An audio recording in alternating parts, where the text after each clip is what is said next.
The Sioux City Community School Board voted to expel 2 of its students. The school board held 2 special meetings this afternoon and went into closed session during each of them before voting in open session to expel the students.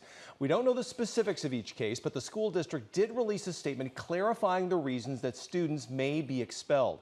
A school district spokesperson said the decision to expel a student is only recommended in the most, quote, egregious of situations, end quote. That includes situations when an assault is premeditated, a weapon is involved, or a defenseless individual is harmed. Superintendent Dr. Juan Cordova says the decision to expel a student is a last resort.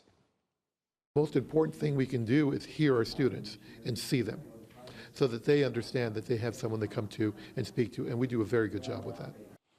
Now, this is the first school board meeting to see the return of the Good News Report. It's an effort to highlight the good things students are doing at schools in the district. The report stopped years ago. Back then, the reports were done by the school's principal in person.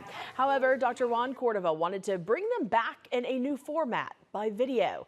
This will allow for consistency and keep them shorter. Irving Dual Language Elementary School was highlighted tonight. The communications department helped make the video at school. They discussed their efforts to be a bilingual and biliterate school. The board wants to continue showcasing the good things schools are doing. We are about students, staff, and community. What better way to do that than to focus on a school every month or every board meeting? Cordova says it's important to highlight the schools because the students are the ones making things happen on the ground.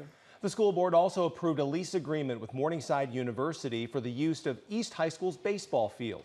Over a month ago, Morningside University brought that proposal to the district with the agreement that the university would install artificial turf on the high school's field.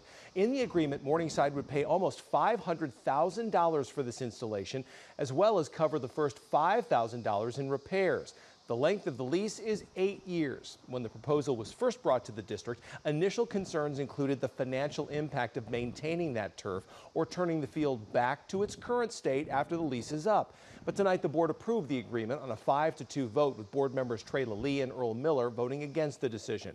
Before the vote, some citizens voiced concern about the lease. One concern, the agreement would favor East High over North High and West High when they should all have an equal opportunity to upgrade their fields. All kids in the city, regardless of what side of the district you live on, whether it's the north side, east side, west side, they should all be given the same opportunities to play on the same type of, athletic fields. And, again, like I said, I'd love to see all 3 high schools have turf fields, but I think you guys have mentioned that you can't afford to do that. While board members acknowledged those concerns, they saw it as an opportunity that the district simply couldn't pass up. Board President Jan George said it could open the door for North and West to get turf fields in the future. I think it's a good decision moving forward, but I also think that then puts the decision onto the board. Okay, now what are we going to do? Now we have to do something. So we'll keep working and moving forward down that road. And this is just a start. To the North and West parents, this is the start. You guys are up next.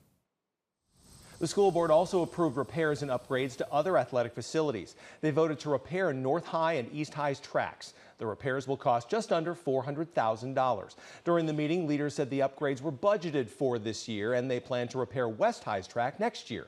The board also voted to upgrade North and West High's pools. In total, the cost is nearly $600,000. The Siouxland Sharks, as part of their lease agreement with the district, will pay a little over $200,000 for the North High repairs. Both the upgrades to the tracks and pools will come out of district sales tax dollars.